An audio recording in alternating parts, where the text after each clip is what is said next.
All right, we will say, with the continuance of this transmission, how's that for timing? The Thunderbirds are speaking and joining in the energy of this meditative experience. So we and they ask that you now allow yourselves to relax into the flow of the energy of the vortex of Sedona and the Thunderbirds who are joining us this day. All the thunder beings, all of the spirits, all those who inhabit this beautiful portal into unnamed, untold, and infinite dimensions. Allow yourselves to begin to relax, breathing easily and deeply. And as your music rises and your lights begin to shift, allow yourselves to gaze upon the center of the holotope before you, knowing that this is a mirror and a reflection of the multidimensional aspect of your true being. Take a moment to just let go. Let go. Let go and join in the flow. Let yourselves drift upon the currents of creation as you absorb the light and energy of the holotope before you, the reflective mirror of all that is. And you allow all the aspects that it represents and all the symbols to begin to make connections to your consciousness. Take a deep breath in and let it out. Take a deep breath in and let it out. Take a deep breath in and hold it, and hold it, and hold it. And blow it out, adding to the wind your unique vibration, merging, blending, balancing with one another and with all life upon the earth and all life within the cosmos.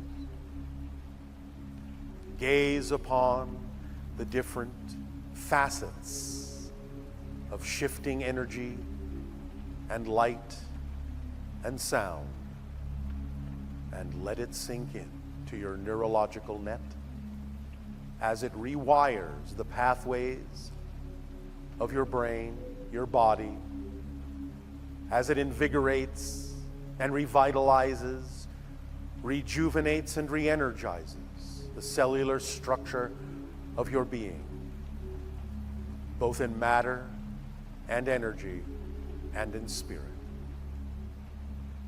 As above, so below. And as you continue to breathe, and as your heart continues to beat, allow yourselves with every breath, and allow yourselves with every beat of your heart to go deeper and deeper into this journey, into the deeper mysteries of life, of consciousness, of existence, so that they may reveal themselves to you in perfect synchronicity.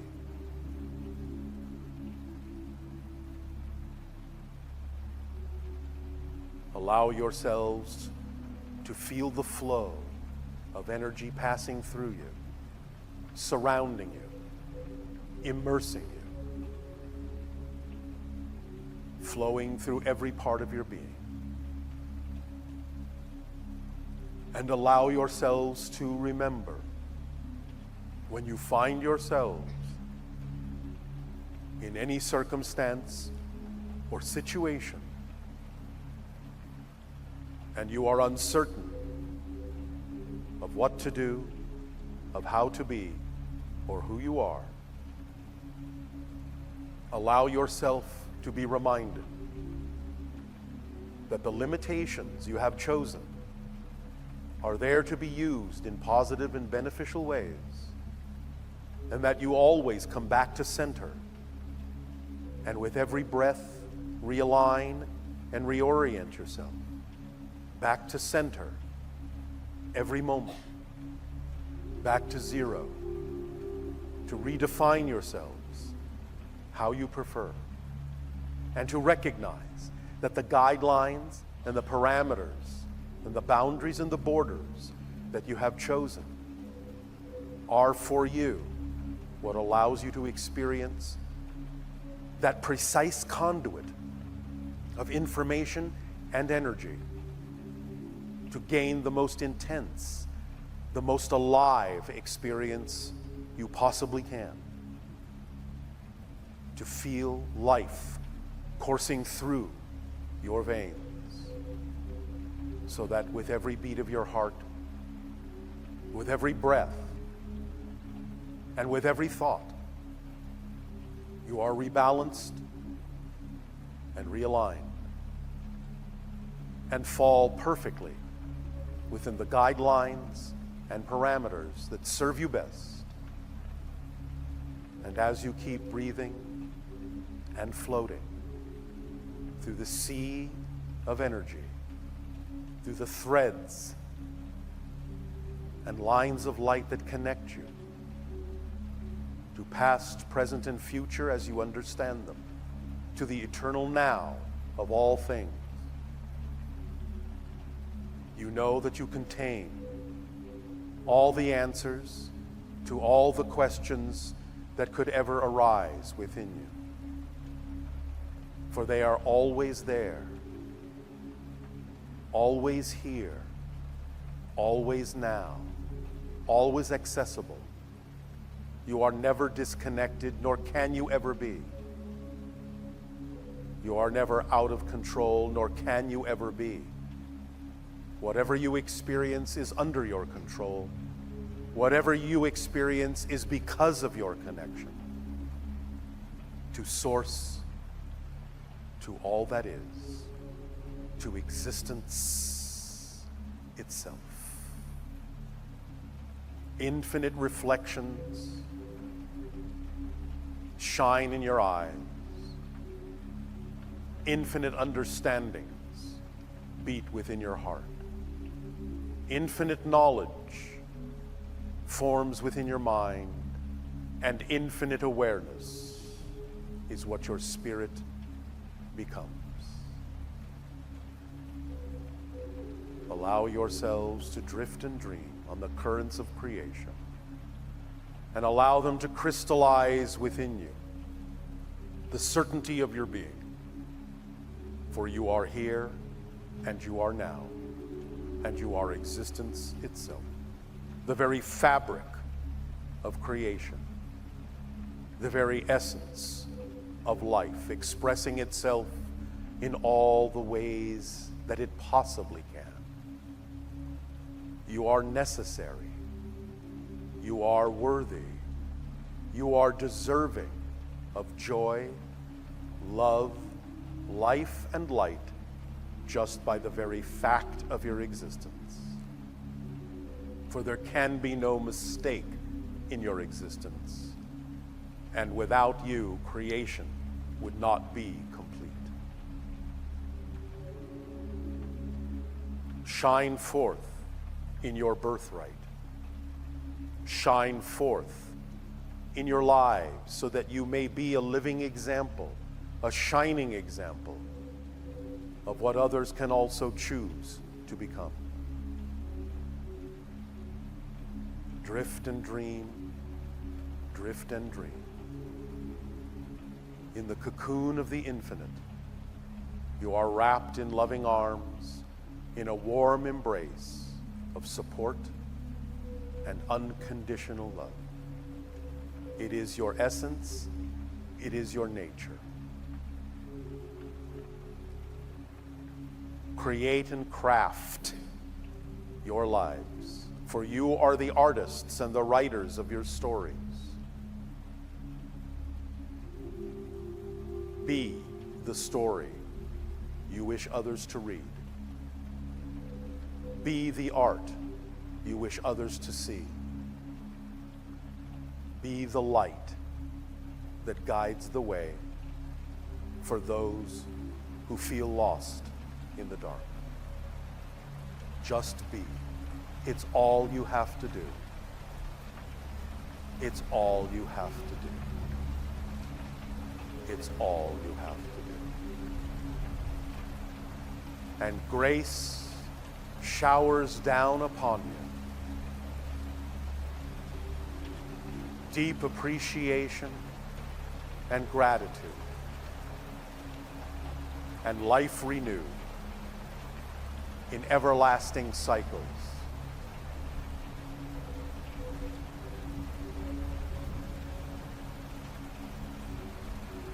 Breathe it in and breathe it out. Breathe it in and breathe it out. Breathe it in and breathe it out. And be refreshed and renewed and grow from the seeds you discover within yourselves today into the beautiful blossoms and the beautiful garden and the beautiful flowers that you are.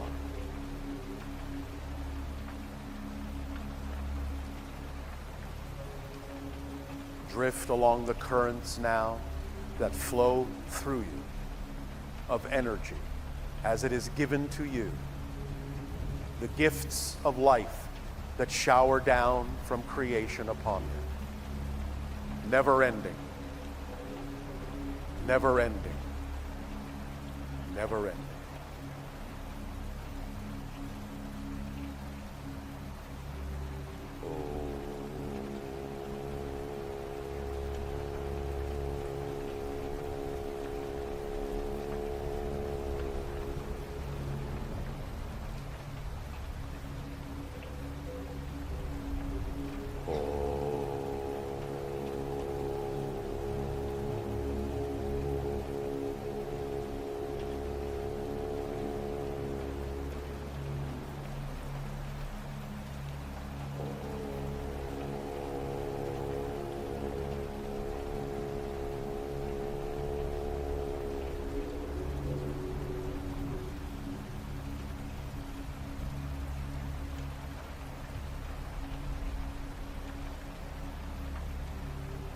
Are surrounded by spirit. You are spirit. Come alive within yourselves. Awaken within yourselves. Shine forth from yourselves. Be the flame in the darkness and the crystalline light. Be the eyes of all that is. Sparkling with new possibility, infinite probability.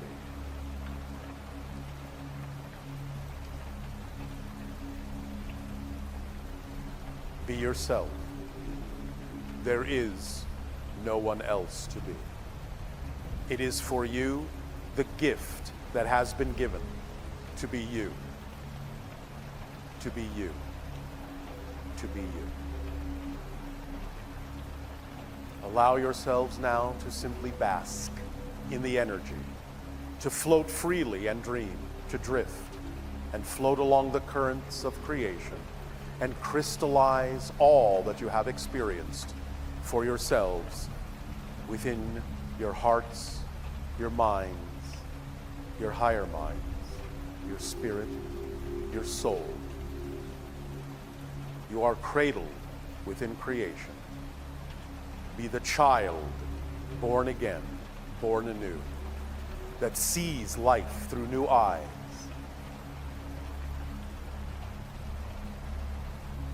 And marvels at the mysteries. Drift and dream. Drift and dream. And awaken within yourself.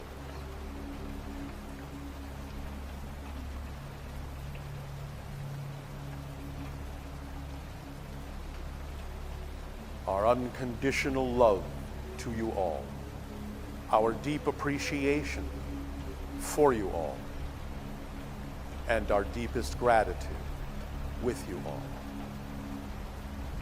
Sweet dreams and welcome home.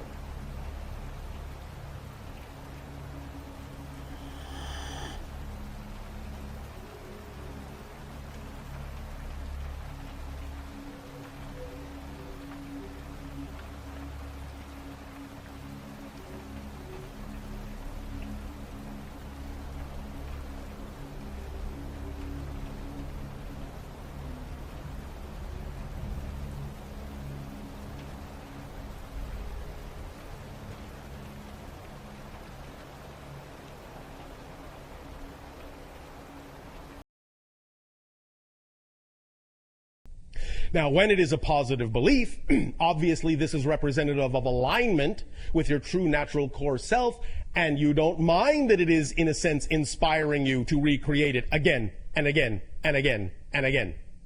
But where you have your difficulty is when you don't understand why you are recreating the negative beliefs that you say you don't prefer again and again and again and again. As you can see from the diagram, and even though this is an oversimplification, it will do to illustrate the point, because of the nature of positive beliefs being integrative in that sense, they are, in a sense, more simply structured. They don't need to be complicated. They don't need to be, in that sense, very diverse, because that is in alignment with your true natural vibration. Therefore, they are very simply structured. However, negative beliefs, because negative energy is that which dissociates, segregates, compartmentalizes, rigidizes, separates, needs a larger bag of tricks to sustain itself. Thus, it will go from the fluid, ever-expanding positive structure, the simplistic, expanding circular structure, in a sense, euphemistically, to the rigidized, crystallized, and non-expanding structure that will thus then contain several compartments and several bags of tricks that it uses to reinforce itself to make it seem like the thing to keep choosing over and over and over again. And here is where the X-ray vision comes in very importantly. You have to recognize what those tricks are, and thus then by recognizing them, by identifying them, catch yourself so that you are not then simply succumbing to the rationale that you have to keep creating and choosing to create in every new reality that belief over and over and over and over and over and over again. Let us examine some of these ideas. One of the first differences that becomes evident between the positive and negative belief system, the positive and negative definition, is that while certainly even the belief contains this perpetuation mechanism, it also always brings with it the freedom to choose. It always allows you the ability to know you can change the belief. So the first difference, one of the major differences in the negative belief, because when you operate from fear-based beliefs, it is automatically keying into what you call your survival instinct. In other words, fear-based beliefs lock into your survival instinct, your physical survival instinct, in such a manner as to first perpetuate the idea that if you don't follow this belief, if you don't perpetuate this belief, you will die. So it relies heavily on tricking you into believing that if you change that belief, there will be nothing left of you, that the belief is all-consuming, that the belief is all representative of your true self, and that if you change it, what you're doing is committing suicide. That's one of the first tricks it has up its little sleeve to allow you to perpetuate it and perpetuate it and perpetuate it, because it's a fear-based mechanism. Therefore, it is keying directly into your survival instinct mechanism and using it and amplifying and magnifying it to force you to perpetuate that belief so that you will survive.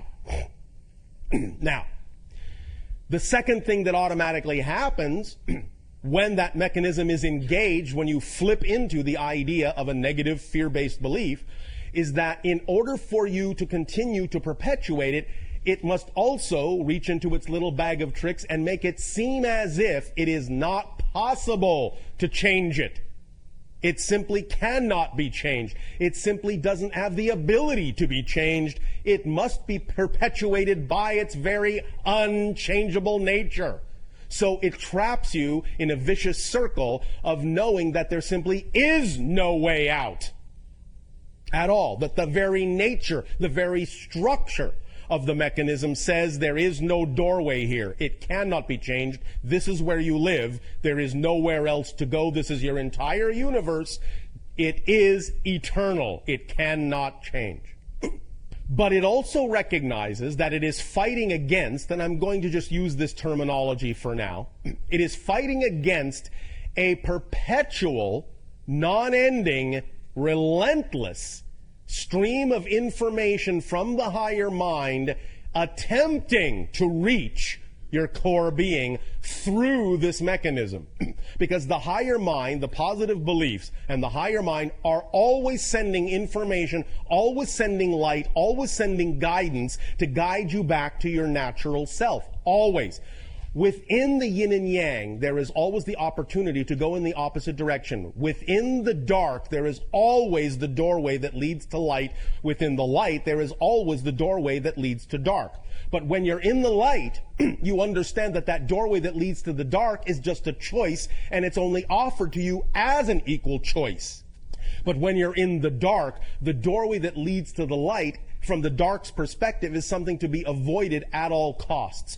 So even though it cannot actually close that doorway, it will thus then disguise the doorway with an illusion of unchangeability, so that you will not see the doorway, so that the doorway will become invisible to your consciousness, because as we have said, you cannot perceive what you are not the vibration of. When you are in an enlightened state, you can see all choices, even the negative ones, because they are all equal choices from the perspective of the higher mind. But when you are in the lower vibrational state of a negative belief and fear system belief, then the idea is that it must disguise these things that exist as choices to make it seem as if there is no choice at all. So, tapping into the survival mechanism, the first thing it does with that energy is it disguises, it covers up that doorway so that you don't even know you have a choice to go back into the light, because that doorway is always there.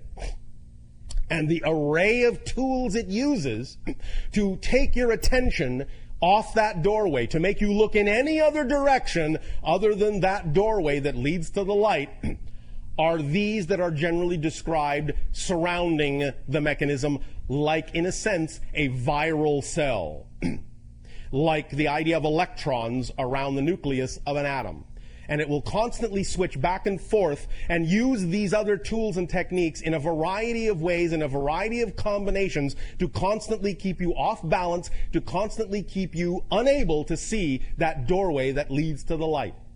A variety of mechanisms, such as the idea of projection, such as the idea of rejection of ideas, such as the idea of paranoia, so that you will not believe what anyone is saying to you when they are actually attempting to help you, so that you can, in a sense, avoid all information that will actually be to your benefit by seeing it in a light, by projecting it from the dark vibration with a dark energy, so that even the light looks dark to you. And in that sense, seeing everything in a negative light will keep you off balance.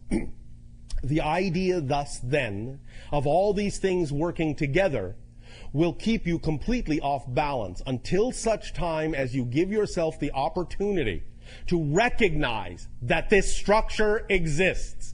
This is where truly the phrase in your language, knowledge is power, comes into play.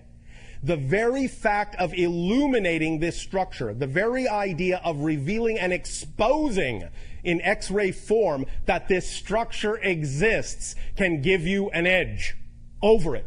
Because once you've identified the structure, once you have identified the negative belief, once it becomes transparent to you and you understand what all the tricks are, something happens to that structure. You gain a perspective by being able to actually see it in front of your face, by actually having a diagram go through your eyes into your brain and start rewiring in your brain the recognition of the structure suddenly becomes illogical and nonsensical. You start to see your relative position to the structure and its relative position to you. You start seeing it as nothing but an illusion, nothing but a filter, nothing but a template overlaying the idea of your true self. And you start seeing the idea of you bouncing around in all these little crystalline rooms and being, in a sense, fooled and tricked into believing all the things that it is attempting to get you to believe to perpetuate itself from moment to moment to moment to moment to moment. Our personal favorite trick of negative belief is the one you see called reward. This is one of its most insidious little tricks. Negative beliefs will actually use positive reinforcement to reward you for buying into the negative belief, so that you will then only recognize it as the thing to do. This is where it uses the motivational mechanism. This is where it attaches an apparently rewarding result to having chosen the negative path, and makes you feel good about yourself and makes you feel safe and protected for having chosen the safer path, which is only another way of saying the negative belief in this case.